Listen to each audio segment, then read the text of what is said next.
Heaven is eternal, and earth is lasting. The reason heaven and earth are eternal and lasting is because they do not live for themselves. That is why they will ever endure. Therefore the wise man humbles himself, and because of his humility he is worthy of praise. He puts others first, and so becomes great. He is not focused on outcomes or achievements, therefore he always succeeds. What's up everybody, Black Sun back for another video. Today's video is all about humility and humbleness. You know, I called a bank recently today and was implying about jobs. And the lady from the talent acquisition team, she humbled me in a way. She's like, you know, I'm not sure who you are or what you need, but here's my phone number, give me a call back. And I called them, and she told me that they weren't actually hiring right now for an open position that they have in a neighboring town near me, but they will keep my application in the collection when they are hiring.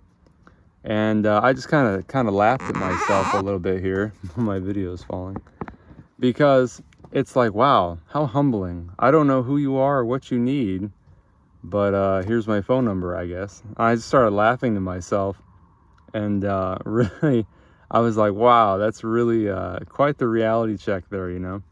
But I thought I'd bust out the old Dao De Jing. I'm here at the courts getting ready to hoop for a while. It's like 90 degrees out here.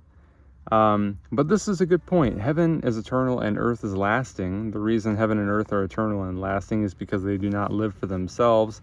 That is why they will forever endure.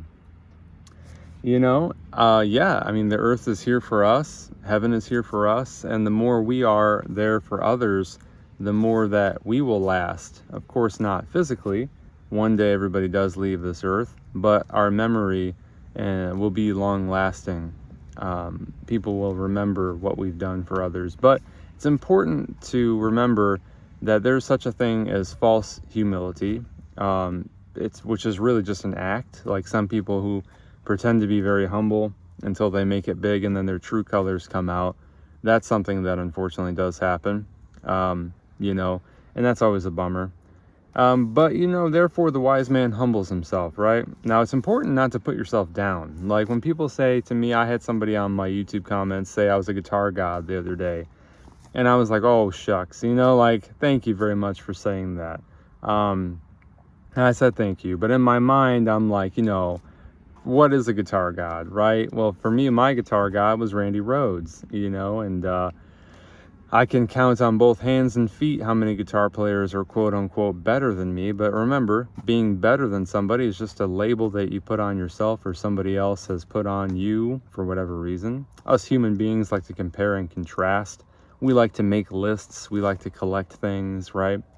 We like to argue about who's better, what system's better, which president's better, which car is better. We'll always be like this, right? And we're just those rascally humans always labeling things and comparing things and making things a competition. But because of his humility, he is worthy of praise. Because it's very hard to be humble sometimes. You know, like I want to scream at the world, I've written 2 books. I'm an amazing guitarist, I'm an amazing artist. You know, I could easily do stuff like that. But number 1, nobody cares. Number 2, nobody would care if I did that. Number 3, people would think I was an asshole if I did that. But when you create and step aside, achieve your own greatness and step aside, now you're inviting others to perceive your own greatness, if you will, but it's on their terms. You know, you can't really say that you're great. If you do, you look conceited. If you do, you look like a jackass. But if others come to that conclusion on their own, that's a different story. And then you as a humble, wise sage, a practitioner of the Dao De Jing, is your job to achieve your greatness and praise and step aside. But remember to do it in a humble way. And remember that's not why you're doing it in the first place. Like I wrote 2 books because I had something to say. I'm working on the 3rd book in the series because I still have more to say. If I didn't have anything to say, I wouldn't write the book. You know, I wouldn't really call myself a writer. I don't really do exercises in writing. I don't write all the time, hardly at all. The only time I really write is when I have a story to tell. You know, I never really got into the writing exercises and the writing groups. And See, the thing is, a lot of people make being a creative person a part of their identity. They make it their entire identity. And I think that's a bad idea. Let me tell you why. Because when you make something your identity, it can be destroyed, it can be used against you, it can be torn down, and then you're really just attaching yourself to something you can't control. Because an identity can be invalidated simply by a few words spoken by somebody else. And if you're not humble and you're off kilter and you're really trying to focus your identity as like, I am this creative person, I am an artist, I am a painter, I'm a writer, I'm a this, I'm a that, you're really setting up a glass house that's looking pretty mean when it's looking like it wants to be have a few rocks tossed at its windows, if you know what I mean. So the solution to this problem of trying to find identity in the arts or whatever you do, a lot of people make their job their identity. I'm a father, I'm a wife, I'm this, I'm that. You're none of those things. I mean, you are, but you're not. You know what I mean? Those are labels created by human beings to communicate to other human beings what you are all about. But you and I both know that that's not really the case. That's only the surface level. You have the base level, which is heaven and earth. Heaven and earth are lasting. You are a part of nature. You are a part of your fellow man. We are all connected. We come from the same source. We're all going to return back to the same source eventually. So when you start looking at things this way, it makes no sense to grasp at anything, because what are you grasping at? It's not even real. It's just a label.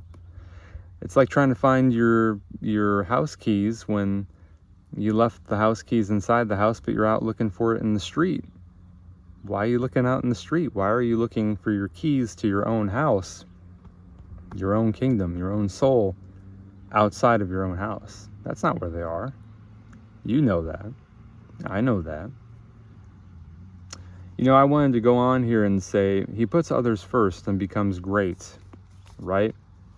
That is very true. You know, I want to tell you a story. When I had never flown in a plane until I was about 26, 27 years old.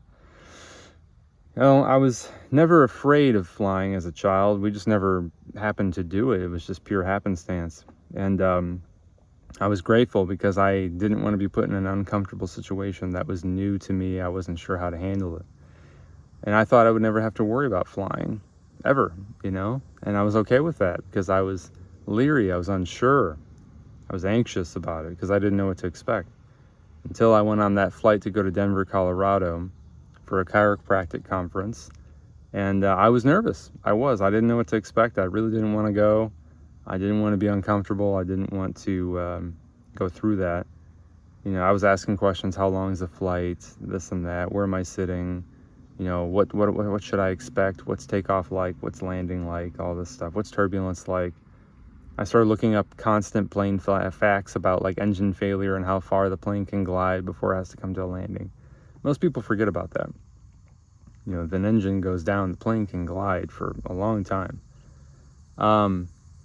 You know, but when I got on that plane and I looked down that cylindrical tube on Frontier, I know, Frontier, they have concrete seats. At least they've got a moose on the tail, right? That's pretty cool. I saw a lot of people with the same trepidations and derivations, I'm a writer, so I like to use big words, as I did. And immediately I started to put others first without even realizing it. I became that humble sage, that humble practitioner of the Tao Te Ching. And I had a suitcase full of snacks. And I started handing out snacks on the plane, like I worked on the plane, you know what I mean? I was handing complete strangers beef jerky, candy bars. I was handing people chips, you know, because we had so many. I had so many snacks, more than I could possibly have eaten myself. And immediately my anxiety went away, all my worry went away, my fears went away. You know why? Because I was living to serve others. I put myself behind, and therefore I got ahead. Not through conscious effort, but just from that inconspicuous place of giving and touching in with the source. And so the message here is, when you think of others, a lot of times your own anxieties will disappear, because when you remember that we're all connected and that you're probably not the only one who's anxious about flying on that plane in that moment, all of a sudden living becomes a little bit easier. and therefore you become great. You might not even be aware of it because you're so busy in the moment giving, but greatness, really, if you ask me, is really just a fallacy anyway. But if it does have to matter, I think true greatness comes from humility and the non-expectation of being labeled great one day. Because when you want to be great so badly, it never happens.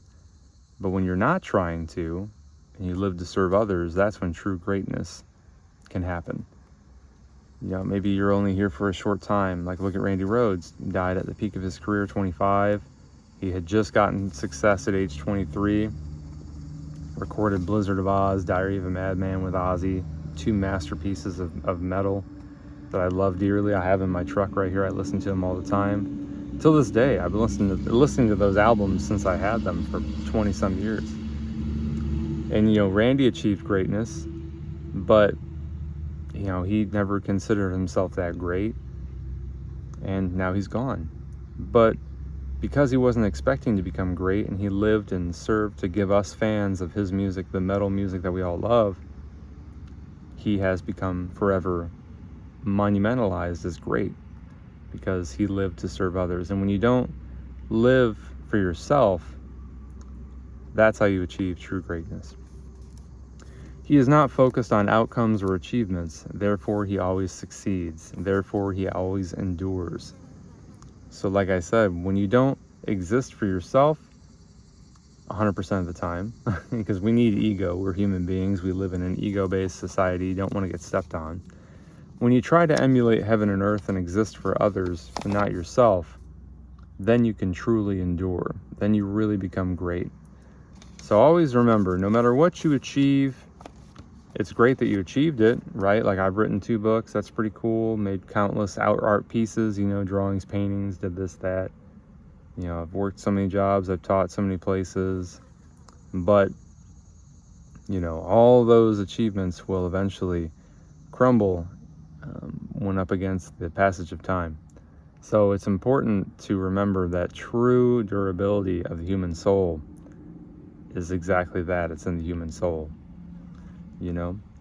So, yeah, life is meant to be lived through the vessels of our bodies, but the true merit of a person is measured by their soul. So anyway, guys, I hope this was helpful. I'm just kind of in a very insightful mood today. Very pensive, introspective mood before I shoot hoops. I thought I'd share it with you guys. So I want to thank you guys for watching. Recently, I hit over 1,000 subscribers. And I'm really, truly honored. It would be great to do this full time. That'd be really cool. I hope that happens. But it's important to keep that striving in check, you know, that balance in check. Because ultimately, it's up to you guys whether or not I succeed or not. You know, I can post videos all day long until I'm blue in the face, but if nobody wants to watch or nobody feels like I'm worthy of support, then I will never make it. So I really appreciate those guys who are here, that watch continuously. More videos to come. We've got a lot to talk about, and I'm excited to bring it to you. So until next time, guys, peace. Black Sun out.